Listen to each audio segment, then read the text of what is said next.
नमः परमहंस स्वादितचरणकमलचिन्हमकरन्दाय भक्तजनमानसनिवासाय श्रीरामचन्द्राय यत्र यत्र रघुनाथकीर्तनं तत्र तत्र कृतमस्तकाञ्जलिं बाष्पवारि परिपूर्णलोचनं मारुतिं नमते राक्षसान्तकम् सीतानाथसमारम्भां रामानन्दार्यमध्यमाम् अस्मदाचार्यपर्यन्तां वन्दे गुरुपरम्परां वन्दे गुरुपरम्परां सर्वेश्वर श्रीरघुनाथो विजयते तराम। आज हम तदधिगमाधिकरण में प्रविष्ट हो रहे हैं। तदधिगम उत्तर पूर्वाघयोरसलेश विनाशौ तद्व्यपदेशात्। चतुर्थ अध्याय के प्रथम पाद का 13वां सूत्र है। इस सूत्र पर जगत गुरु भगवत पाद श्री स्वामी रामानंदाचार्य जी महाराज अपना आनंद भाष्य प्रस्तुत कर रहे हैं। आनंद भाष्य का आनंद लें। अतीतेन ग्रंथेन वशिष्ठं विद्यास्वरूपमेव विचारितम्। कहते हैं कि तृतीय अध्याय पूर्ण हुआ है, उसके द्वारा ब्रह्म विद्या के स्वरूप पर प्रकाश डाला गया है। कहे इस समय क्या करना है? इस प्रकरण में तदधिगमाधिकरण में क्या बतलाना है? कहते सुनिए। अथ तत्फलमिदानीं चिन्त्यते।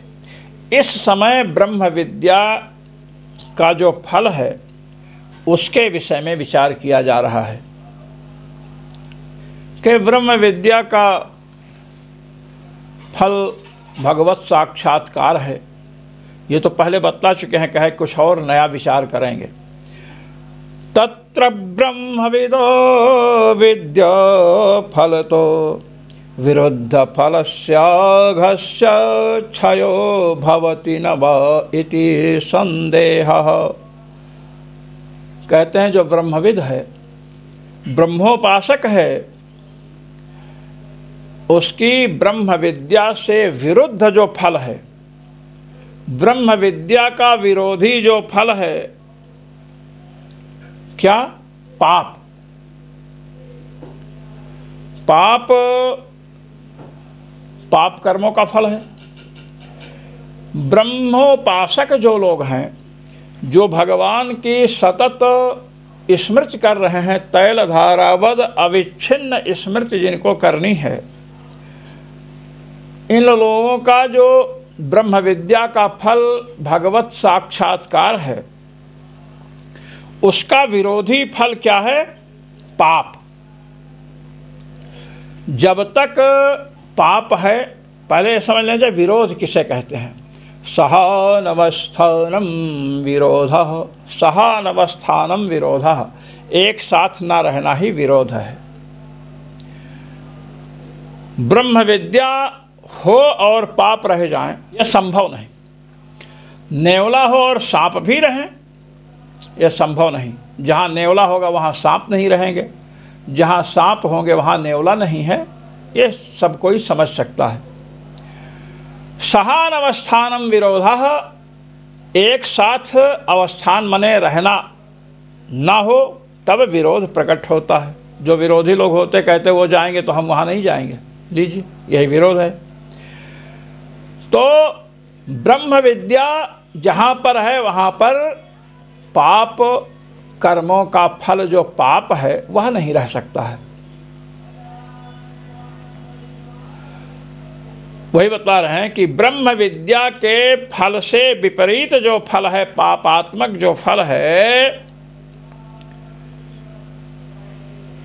पाप रूपी जो फल है, उसका क्षय ब्रह्म विद्या से होता है कि नहीं, ये संदेह है। भगवान की सतत स्मृति से पाप प्रणाश होता है कि नहीं, यह संदेह है। ये बतला रहे हैं। कहते हैं ब्रह्म विद्या से, भगवान की सतत स्मृति से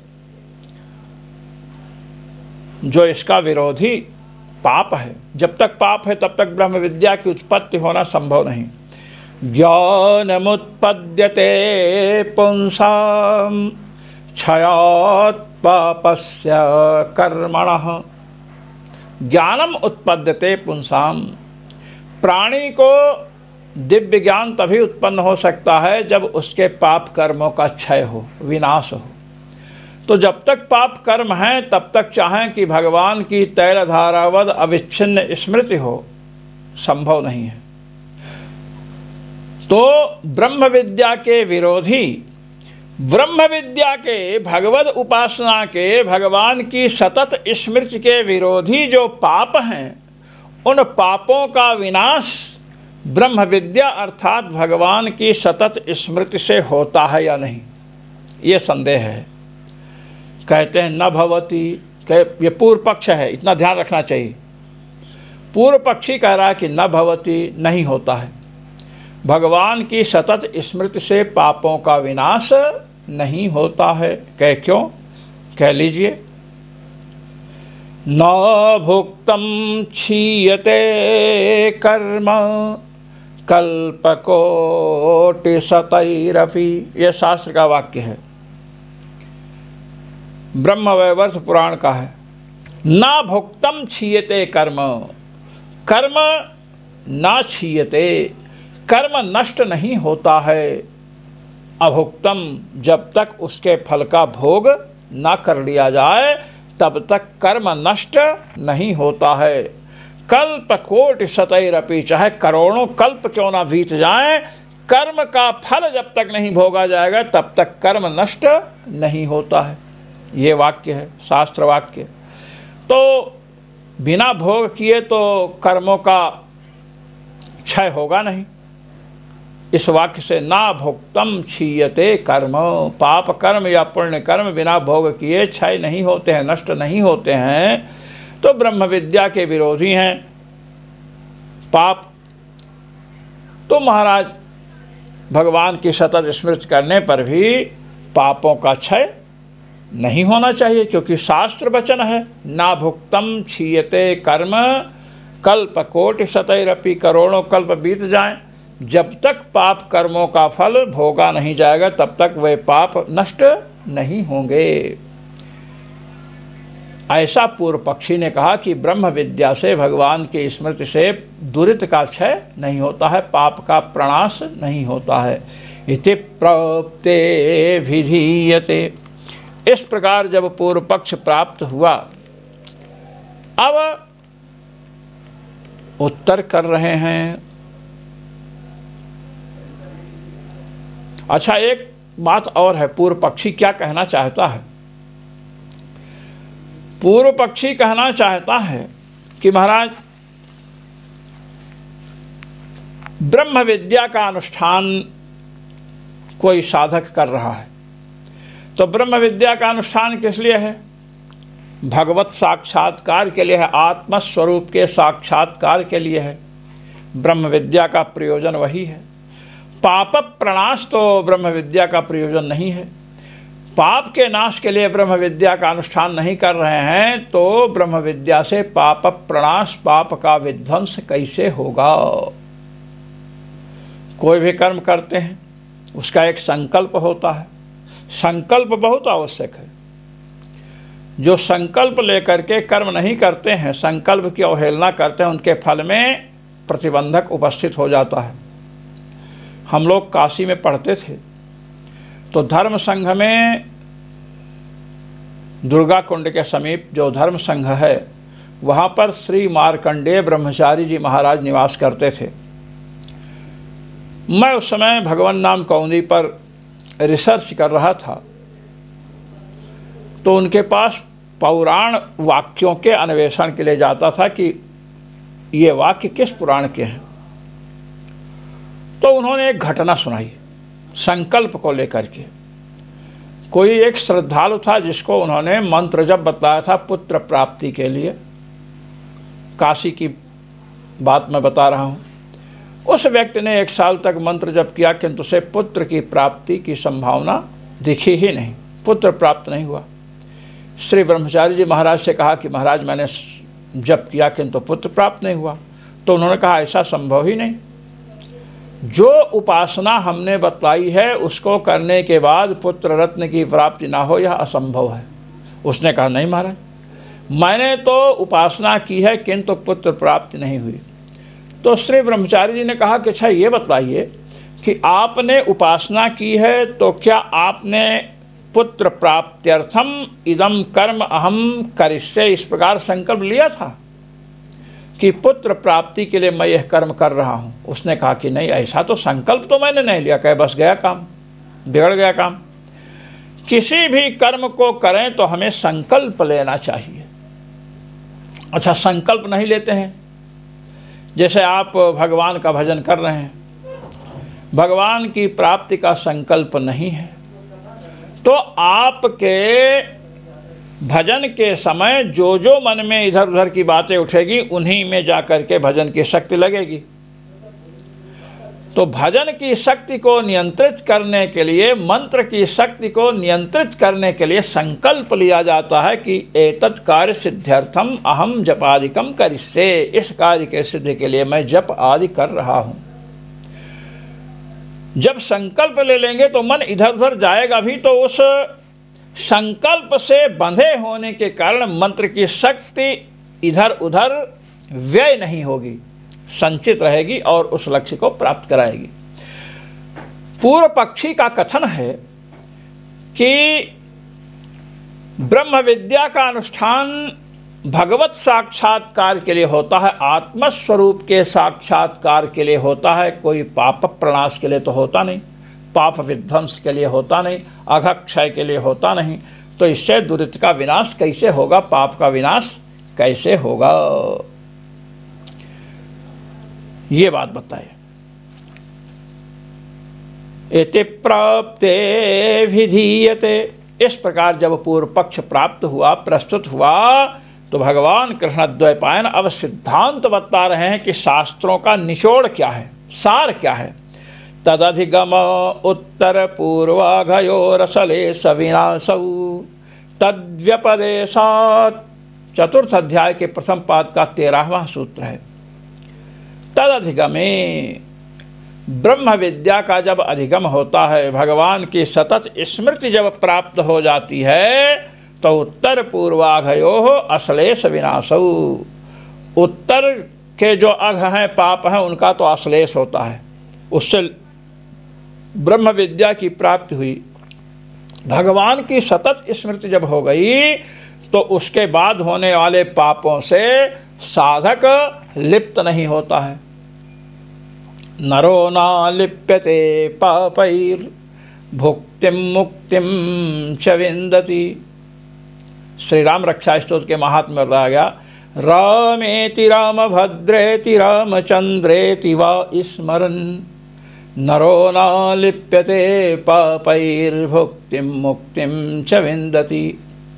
राम इस प्रकार, रामभद्र इस प्रकार, रामचंद्र इस प्रकार, जो नर स्मरण करता है, प्राणी स्मरण करता है, तो वह पापों से लिप्त नहीं होता है।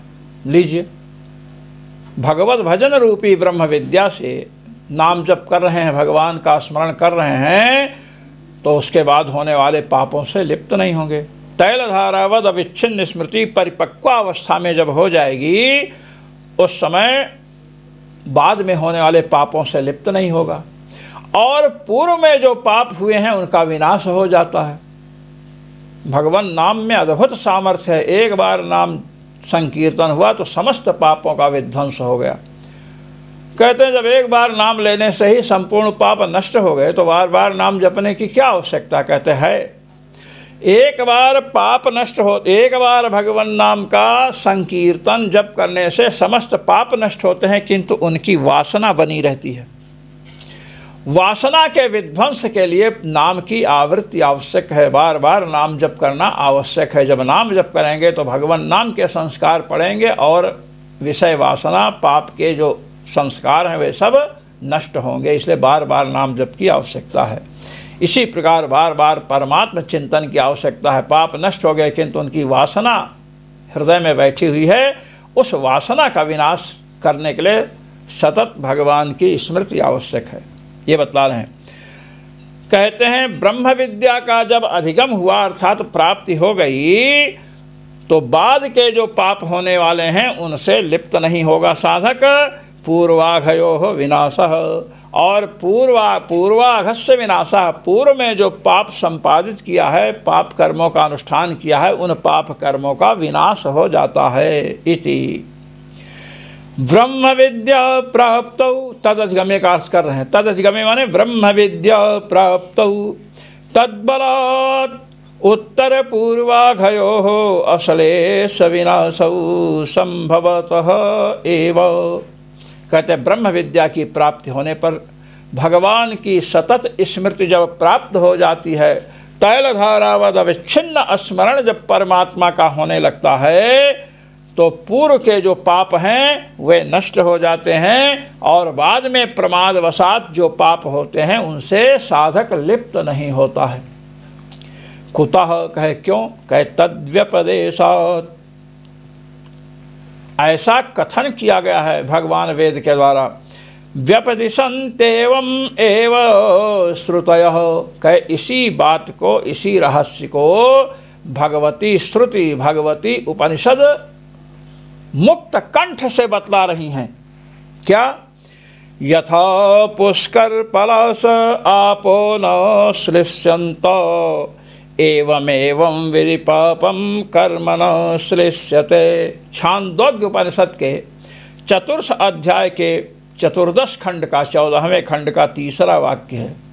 यथा पुष्कर पलाश आपो न श्लिष्यन्त, जैसे पुष्कर पलाश कमल पत्र है, कमल पत्र जल से लिप्त नहीं होता है, इसी प्रकार जो भगवान की उपासना कर रहे हैं, ब्रह्म विद्या का अनुष्ठान कर रहे हैं, भगवान का सतत नाम जप कर रहे हैं, भगवान के स्वरूप का चिंतन कर रहे हैं, ऐसे महापुरुषों को, मनीषियों को पापम कर्म न श्लिष्यते, पाप कर्म उनसे चिपकता नहीं है, पाप कर्म से वे निर्लिप्त रहते हैं। इति उत्तरस्याघस्यासलेशम,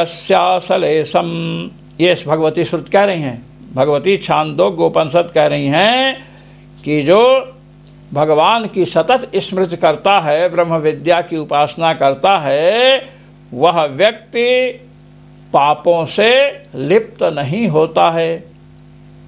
तथा तद्यथेसीकातुलमग्नौ प्रोतं प्रदूयेत एवं हास्य सर्वे पापमानः प्रदूयन्ते। छांदोग्य उपनिषद के 5वें अध्याय का 5वें अध्याय के 24वें खंड का तीसरा वाक्य है। इसीका तूलम अग्नौ प्रोतम, इसीका कहते हैं तूलिका को, कूंची जिससे बच्चे रंग भरते हैं, यह इसीका। उसके एक रेशे को, एक भाग को तूल कहते हैं, उसको अग्नि में आप डाल दीजिए तो प्रदूयेत एव, तो वह उसमें भस्म ही हो जाएगा। इसी प्रकार, एवं माने इसी प्रकार, हा माने निश्चित ही, अस्य ब्रह्म विद्या साधकस्य भजनम कुर्वाणस्य, जो भजन कर रहा है, ब्रह्म विद्या की आराधना कर रहा है, भगवान की सतत स्मृति कर रहा है, कहते हैं उसके संपूर्ण पाप नष्ट हो जाते हैं। लीजिए, भगवान की सतत स्मृति से संपूर्ण पापों के नाश की बात कही गई।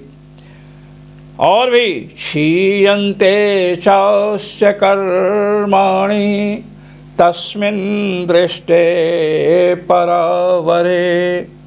परावर के दर्शन होने पर अर्थात उनका निध्यासन होने पर, परावर माने पराह ब्रह्मादयः जीवाः अवराः माने अश्रेष्ठाः, यस्मात् स परावरः परमात्मा। वरः अवरः का अर्थ है वरः माने श्रेष्ठः, न वरः अवरः।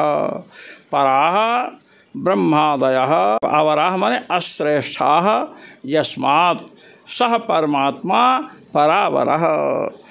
ब्रह्मा आदि पर माने ब्रह्मा विष्णु शिव, ये सब अवर माने अश्रेष्ठ हैं, श्रेष्ठ नहीं है, जिससे ऐसे तत्व को परावर कहते हैं, अर्थात परमात्मा तत्व। ऐसे परमात्मा का जब दर्शन होता है, दृष्टिकार है दर्शन समानाकारा चिंतन संतति, दर्शन के समान ही चिंतन चल रहा है। जैसे भगवान का साक्षात्कार होने पर दिखाई पड़ता है, ऐसे ही प्रगाढ़ जब स्मृति होती है तो उसमें लगता है देख रहे हैं। तो जब भगवान की प्रगाढ़ स्मृति होती है तो क्षीयन्ते चास्य कर्माणि, तो इसके जितने कर्म हैं सब नष्ट हो जाते हैं। मुंडकोपनिषद द्वितीय अध्याय के द्वितीय खंड का 8वां वाक्य है, क्षीयन्ते चास्य कर्माणि तस्मिन् दृष्टे परावरे। यहाँ दृष्टकार साक्षात्कार नहीं है, पहले बात समझ लेनी चाहिए। दर्शन का अर्थ यहाँ क्या है? दर्शन के समान आकार वाली परमात्मा की स्मृति, जिसको निधिध्यासन शब्द से कहते हैं, वेदन उपासन शब्द से कहते हैं और इसी को ब्रह्म विद्या कहते हैं। ऐसी ब्रह्म विद्या उत्पन्न होने पर इस साधक के संपूर्ण पाप कर्म नष्ट हो जाते हैं। इति च पूर्व संचितस्य अघस्य विनाशं च व्यपदिशन्ति। इन वाक्यों से पूर्व संचित अघ के विनाश को भगवती उपनिषदें बतला रही हैं। और पुष्कर यथा पहले बताया ना, यथा पुष्कर पलाश आपो न श्लिष्यन्ते एवमेवं विधि पापम कर्म न श्लिष्यते। जैसे कमल के पत्ते जल से लिप्त नहीं होते हैं, इसी प्रकार यह साधक पापों से लिप्त नहीं होता है। तो उत्तर ब्रह्म विद्या के बाद में होने वाले पाप कर्म से असंश्लेष अर्थात लिप्त ना होना बतलाया गया। और क्षीयन्ते चास्य कर्माणि इत्यादि वाक्यों से बतलाया गया कि भगवान की सतत स्मृति करने वाले जो साधक हैं उनके पाप संपूर्ण कर्म नष्ट हो जाते हैं। कह किए तो आपने ठीक कहा। हमने पहले एक बात बताई थी, न भुक्तम क्षीयते कर्म कल्पकोटि शतैरपि। मैंने ब्रह्मवैवर्त का एक वाक्य प्रस्तुत किया था कि बिना भोगे हुए कर्म नष्ट नहीं होते हैं। जब तक कर्मों का फल न भोग लिया जाए तब तक वे कर्म नष्ट नहीं होंगे। कल्प कोटि शतैरपि, चाहे करोड़ों कल्प क्यों न बीत जाएं। उसी बात को यहाँ उठा रहे हैं। न च न भुक्तम क्षीयते कर्म इत्यस्य विरोध इति वाच्यम। वाच्यम के साथ नाकान में कीजिए, न वाच्यम। कहते हैं ना भुक्तम क्षीयते कर्म कल्प कोटि शतैरपि से जो बतलाया गया कि कर्मों का विनाश नहीं होता है बिना भोगे हुए, कहते हैं कि इससे विरोध हो जाएगा। यदि आप ब्रह्म विद्या के द्वारा पूर्व पापों का विनाश और उत्तर पापों का असंश्लेष, उससे लिप्त ना होना ये मानेंगे, तो कर्म तो पहले के हैं, उनका विनाश हो गया तो उनका फल तो भोगा नहीं। तो ना भुक्तम क्षीयते कर्म कल्प कोटि शतैरपि के द्वारा जो बताया गया कि बिना भोगे हुए कर्म नष्ट ही नहीं होते हैं। कर्म का फल जब तक नहीं भोगा जाएगा तब तक कर्म नष्ट ही नहीं होंगे, चाहे करोड़ों कल्प बीत जाए। आप कह रहे हो कि ब्रह्म विद्या के द्वारा पूर्व पापों का नाश हो जाता है, उत्तर के पापों से लिप्त नहीं होता है, ये कैसे? ये तो विरुद्ध हो गई बात। कहते हैं ऐसा नहीं कह सकते हैं कि विरोध है। ये वाक्य परस्पर भिन्न भिन्न हैं। क्या तात्पर्य है? लीजिए। तस्य च फलोत्पत्तौ दार्ढ्याभिधायकत्वात्।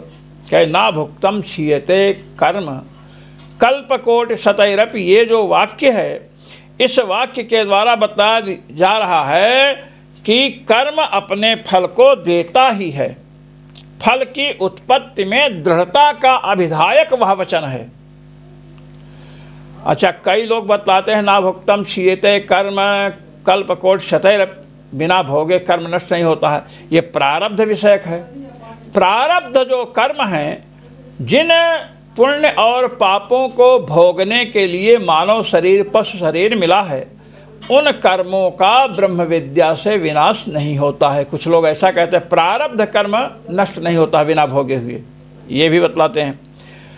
अश्लेष विनाश प्रतिपादकानां च वचसां कर्मण्या फलोत्पत्ति शक्ति अस्ति तस्य विनाश सामर्थ्यम उत्पत्त्यवरोध सामर्थ्यम च विद्यायाम् अस्ति इत्यभिप्रायः।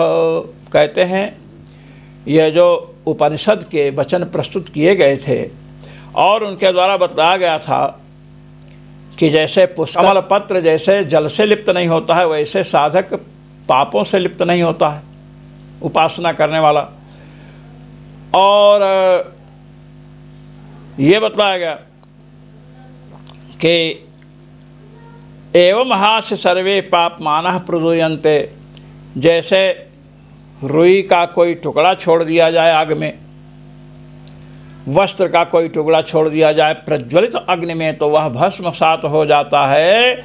इसी प्रकार ब्रह्म विद्योपासक, ब्रह्म विद्या का अनुष्ठान करने वाले, भगवान की सतत स्मृति करने वाले, भगवान के नाम का संकीर्तन करते हुए भगवान का चिंतन करने वाले जो लोग हैं, उनके समस्त पाप नष्ट हो जाते हैं।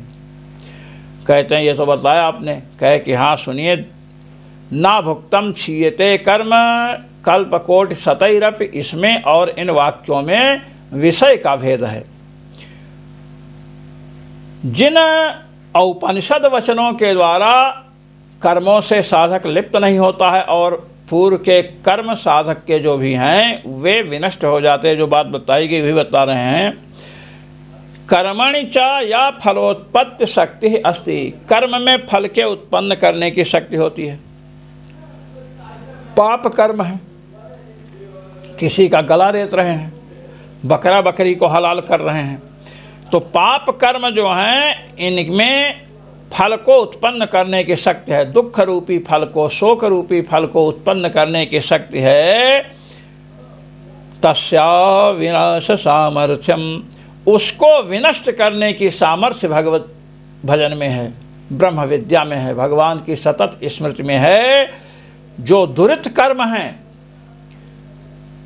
जिनमें फल को उत्पन्न कर, बताया ना कि उत्तर ब्रह्मवेद जो है पापों से लिप्त नहीं होता है और ब्रह्मवेदता के पाप नष्ट हो जाते हैं।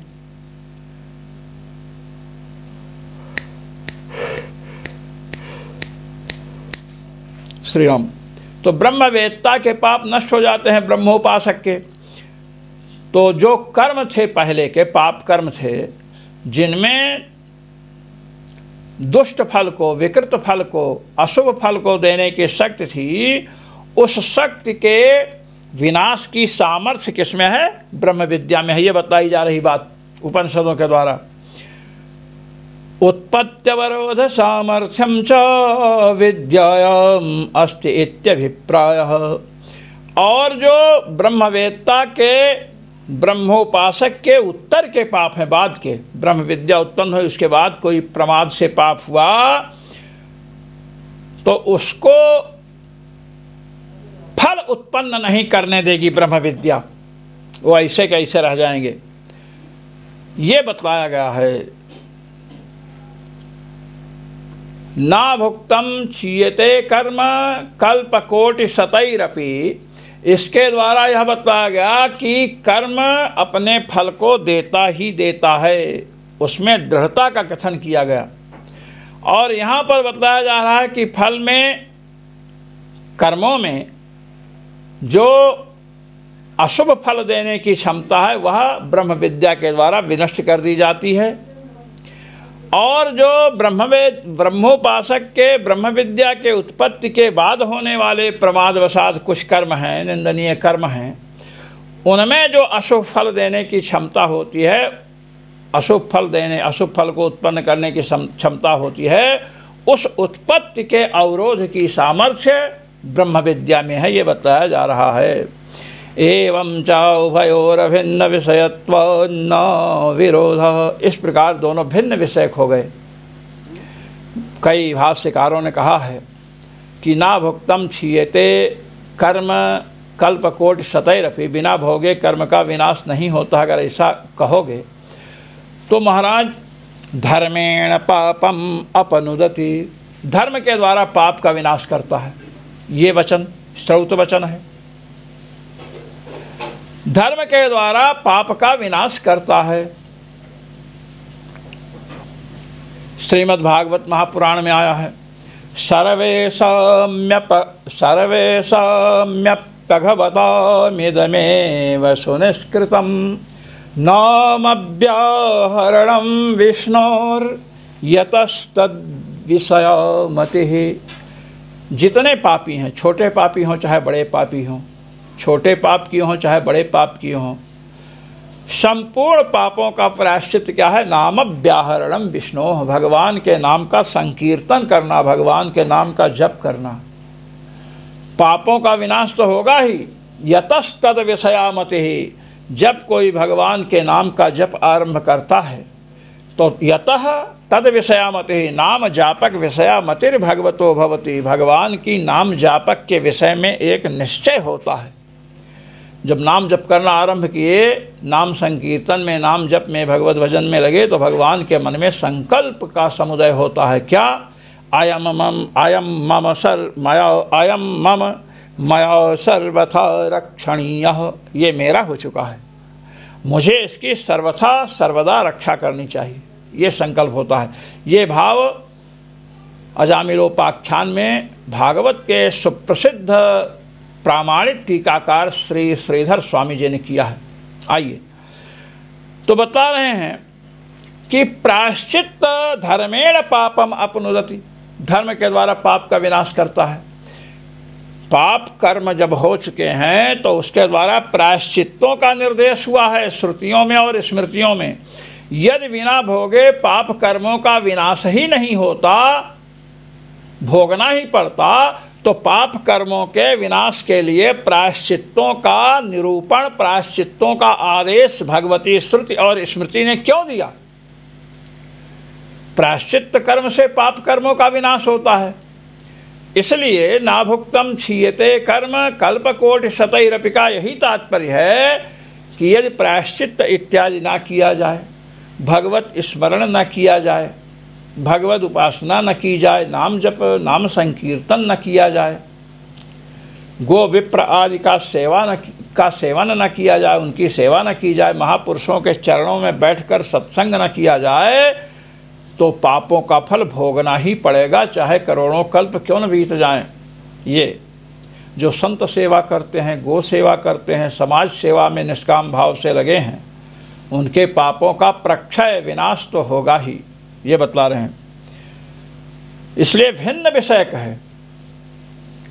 पाप कर्म बिना प्रायश्चित्त के उसको संकुचित करना पड़ेगा, नहीं तो प्रायश्चित्तों से, प्रायश्चित्त कर्म का जो विधान शास्त्रों के द्वारा हुआ है, यदि बिना भोग किए कर्म नष्ट ही नहीं होते हैं, यही बात मान ली जाती, तो महाराज प्रायश्चित्तों का विधान व्यर्थ हो जाता।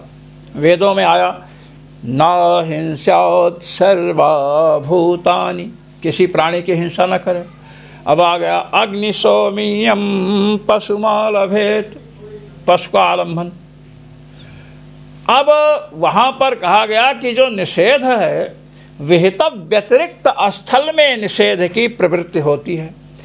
संकुचित किया गया ना, मां हिंसा सर्वभूतानि, किसी प्राणी की हिंसा न करे, तो बताएगा याग से अतिरिक्त जो स्थल हैं वहाँ पर प्राणी की हिंसा न करे। याग में तो हिंसा विहित है, इसलिए करनी ही पड़ेगी।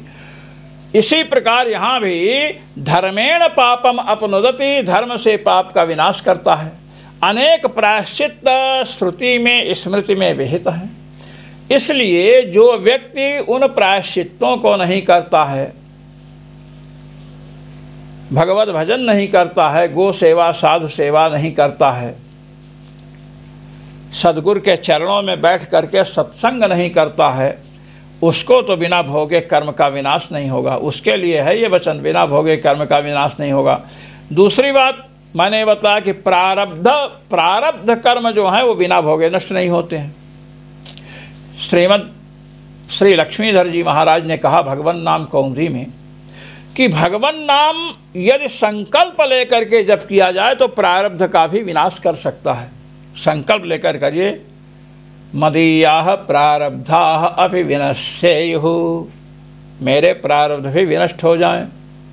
इस प्रकार संकल्प लेंगे, प्रारब्ध कर्म विनाशार्थम भगवद भजनमहं करिष्ये। प्रारब्ध कर्म के विनाश के लिए भगवत भजन कर रहा हूँ तो पुण्य पाप सब नष्ट हो जाएंगे, क्योंकि प्रारब्ध में पुण्य भी आता है, पाप भी आता है। ये बता रहे हैं। ना भुक्तम क्षीयते कर्म कल्पकोट शतैरपि का तात्पर्य है कि वो बिना भोगे नहीं नष्ट होते हो। कर्म कौन है? प्रारब्ध कर्म है, संचित और क्रियमाण के लिए बात नहीं है। दूसरी बात, उसको यदि वैसे ही लेंगे कि बिना भोगे कर्म नष्ट ही नहीं होते हैं, तो महाराज धर्मेण पापम अपनुदति, धर्म से पापों का विध्वंस कर रहा है। श्रुतियों और स्मृतियों में जो प्रायश्चित्तों का विधान हुआ सब व्यर्थ हो जाएंगे। इसलिए प्रायश्चित न करने पर, धर्म का आचरण न करने पर, माता पिता की सेवा न करने पर, साधु गो सेवा न करने पर, गुरु के चरणों में बैठकर सत्संग न करने पर, स्वाध्याय न करने पर बिना भोगे कर्मों का विनाश नहीं होता। ये अर्थ करना पड़ेगा, ये बतलाया। इसलिए भिन्न विषय है। यहाँ पर ना भुक्तम क्षीयते कर्म कल्पकोट शतैरपि का यही तात्पर्य निकालना पड़ेगा कि कर्म करेंगे तो उसका फल भोगना ही पड़ेगा। इसके दृढ़ता में तात्पर्य है, तभी ना प्रायश्चित बोधक वचन तभी सार्थक होंगे। इसलिए प्रायश्चित विधान भी सार्थक हो गया और ब्रह्म विद्या से उनका विनाश होता है, इसमें भी कोई विरोध नहीं आया। केचित्, कुछ लोग और भी समाधान देते हैं, न भुक्तम क्षीयते कर्म इति वचनम प्रारब्ध परम, जो मैंने अभी आपको बताया कि ना भुक्तम क्षीयते कर्म कल्पकोटि शतैरपि, यह वचन जो है प्रारब्ध परक है। प्रारब्ध जो है, जिस पुण्य और पाप को भोगने के लिए शरीर मिला है, उन पुण्य और पापों का नाम प्रारब्ध है। जिन्होंने शरीर को आरब्ध किया है, आरंभ किया है, तो बिना भोगे उन पापों को, पुण्यों को महाराज कोई दूसरा मार्ग नहीं है। ये बता रहे हैं। तस्य च भोगादेव क्षय इत्याहुः। कुछ आचार्य कहते हैं कि प्रारब्ध कर्मों का क्षय माने विनाश तो तभी होगा जब उन कर्मों के फल को भोग लिया जाए, अन्यथा विनाश नहीं हो सकता है। अत्र दुरित कर्मणाम फलानुकूला शक्तिश्च भगवदनुकंपैव। भगवत्पाद जगतगुरु श्री स्वामी रामानंदाचार्य जी महाराज कह रहे हैं कि जो दुरित कर्म हैं, पाप कर्म हैं, उनमें फल जन का जो शक्ति है, पाप कर्म अपने फल को उत्पन्न कर देते हैं। इसमें कारण क्या है? भगवद अनुकंपैव, भगवान की अनुकंपा न रहना, भगवान का क्रोध, भगवान की अप्रीति। भगवान का क्रोध जब होगा, जब हम शास्त्र निषिद्ध कर्म का आचरण करेंगे, तो परमात्मा, चूँकि श्रुति स्मृति भगवान की आज्ञा है, श्रुति स्मृति ममैवाज्ञे यस्ता उल्लंघ्य वर्तते आज्ञा छेदी मम द्रोही मद्भक्तोऽपि न वैष्णवः। श्रुति स्मृति भगवान की आज्ञा है। अब जो श्रुति के आदेश को, स्मृति के आदेश को नहीं मानता है, भगवान कहते हैं वो मेरी आज्ञा का उल्लंघन करता है। आज्ञा छेदी, तो फिर क्या हुआ? कहे मम द्रोही, आपकी बात कोई न माने तो आप उसको अपना विरोधी समझते हैं। भगवान कहते हैं आज्ञा को न मानने वाला मेरा द्रोही है। क्या अच्छा आपकी भक्ति कर रहा है तो कहे मद भक्तोऽपि न वैष्णवः, मेरा भक्त हो फिर भी वह वैष्णव अर्थात विष्णु अयम, वह मेरा नहीं है, मैं उसे अपना नहीं मानता हूँ। लीजिए, भगवान अपना नहीं माने तो गिरे गड्ढे में, भजन वजन सब छूट जाएगा। इसलिए बतला रहे हैं कि दुरित कर्म जो हैं, जो पाप कर्म हैं, उनमें फल की जनिका जो शक्ति है, भाई कर्म फल को देंगे, तो फल जनन सामर्थ्य किसमें है? कर्मों में है। अब वह सामर्थ्य क्या है? कहते भगवद अननुकंपैव, भगवान की अनुकंपा, कृपा का भाव। कृपा माने का भाव माने क्रोध। जब हम शास्त्र सिद्ध कर्म का आचरण करते हैं तो भगवान की आज्ञा का उल्लंघन होता है और भगवान असंतुष्ट होते हैं, क्रुद्ध होते हैं। और भगवान का क्रुद्ध होना ही, भगवान का क्रोध होने से ही जो दूषित कर्म है वे फल देने लगते हैं, फल देना आरंभ करते हैं। ये भगवान का क्रोध, प्रीति और भगवान की प्रीति जो है, प्रसन्नता जो है, यही क्या है? पुण्य है। और भगवान का क्रोध यही क्या है? पाप है। तस्याश्च भगवद भजनादिरूपया भगवत प्रियतमया विद्यया निवारणम। अब पाप कर्मों में फल देने की जो शक्ति है उसका निवारण कैसे हो? पाप कर्मों में फल देने की शक्ति क्या है? भगवान का क्रोध, क्रोध रूपिणी शक्ति है। कहते हैं इस क्रोध का निवारण कैसे हो?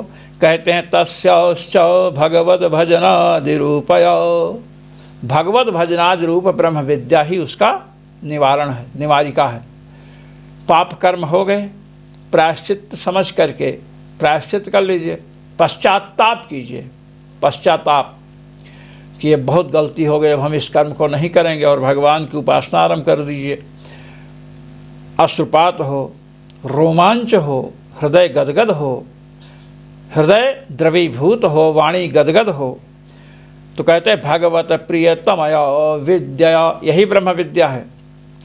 भगवान का नाम जप कर रहे हैं, भगवान का मंत्र जप कर रहे हैं, भगवान का स्मरण कर रहे हैं। भगवान का स्मरण करने से रोमांच आदि होगा, जो करते हैं बहुत से लोगों को होता है।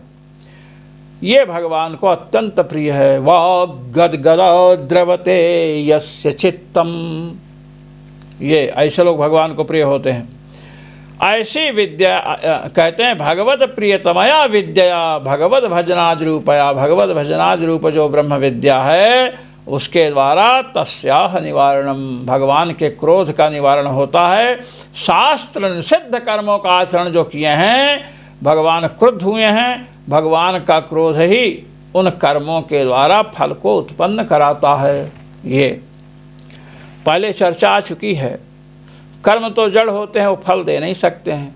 तो ईश्वर का क्रोध और ईश्वर का प्रसाद,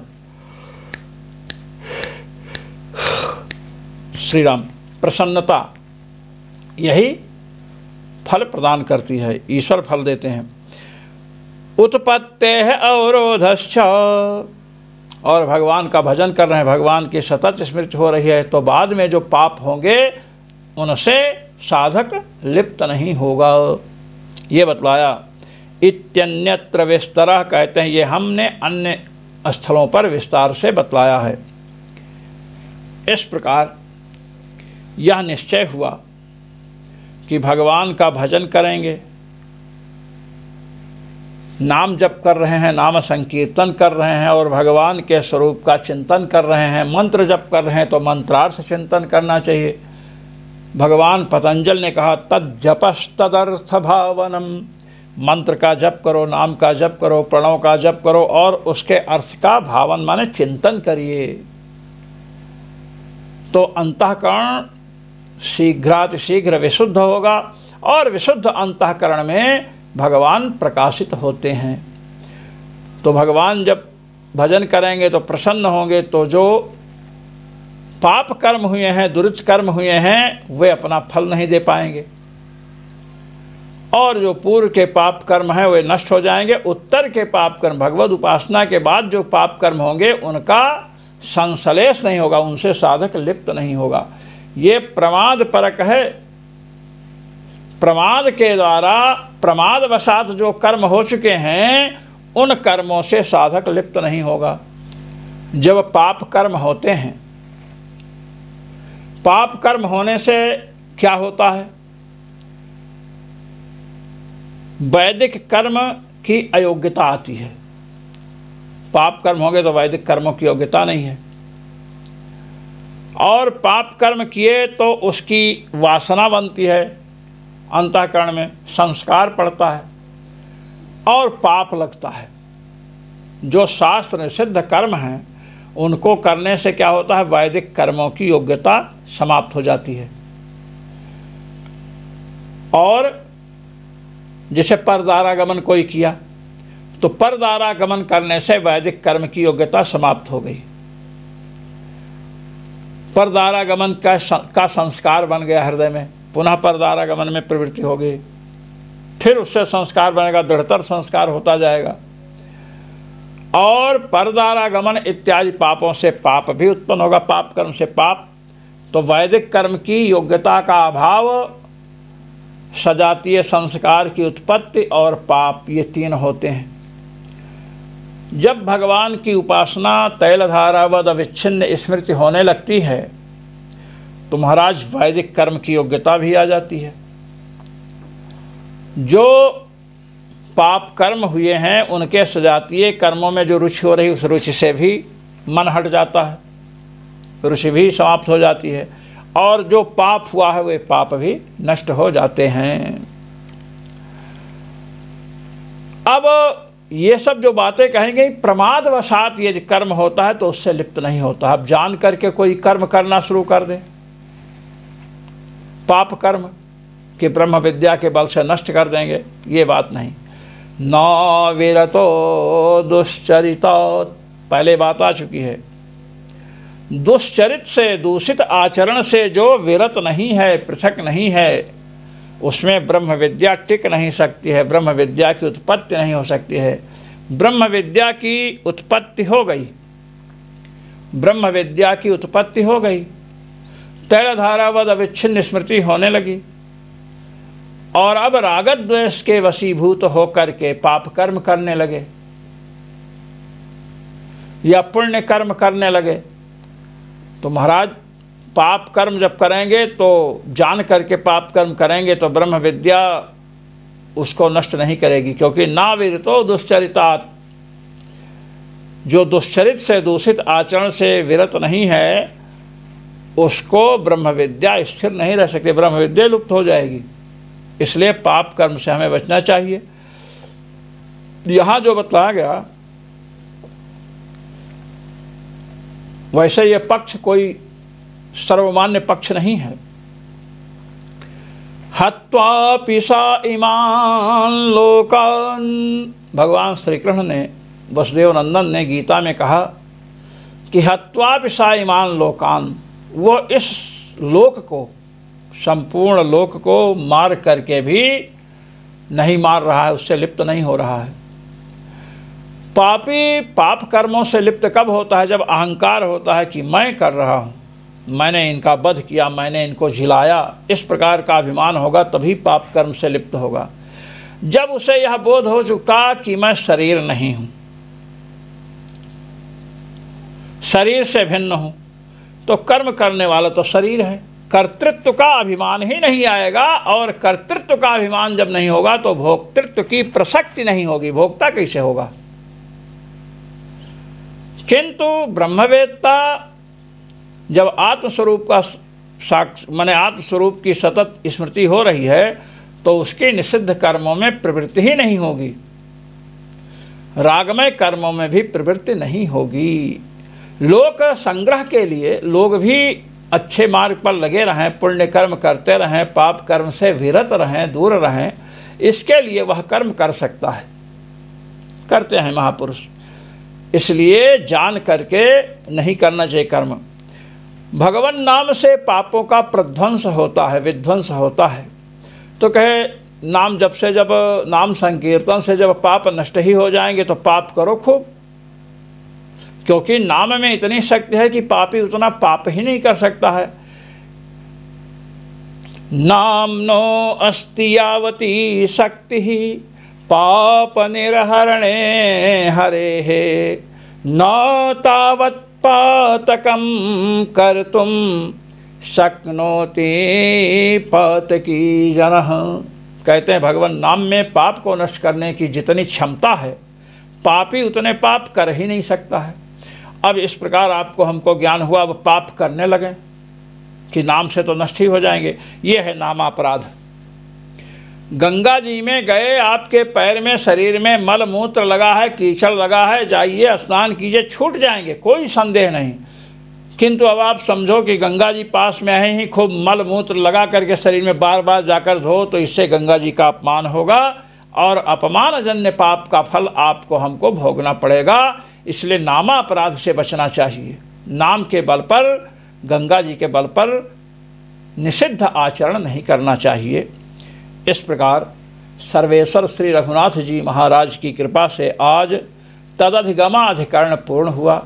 जो मनीषी महानुभाव भगवत्पाद जगद्गुरु श्री स्वामी रामानंदाचार्य जी महाराज द्वारा विरचित आनंद भाष्य का श्रवण मनन निध्यासन करते हैं, उन सभी मनीषी महानुभावों को अनंतानंत ब्रह्मांड नायक रघुनायक सर्वेश्वर श्री रघुनाथ जी का अनंतानंत अनुग्रह प्राप्त हो और उन सब मनीषियों को मेरी ओर से सादर सप्रेम जय श्री राम।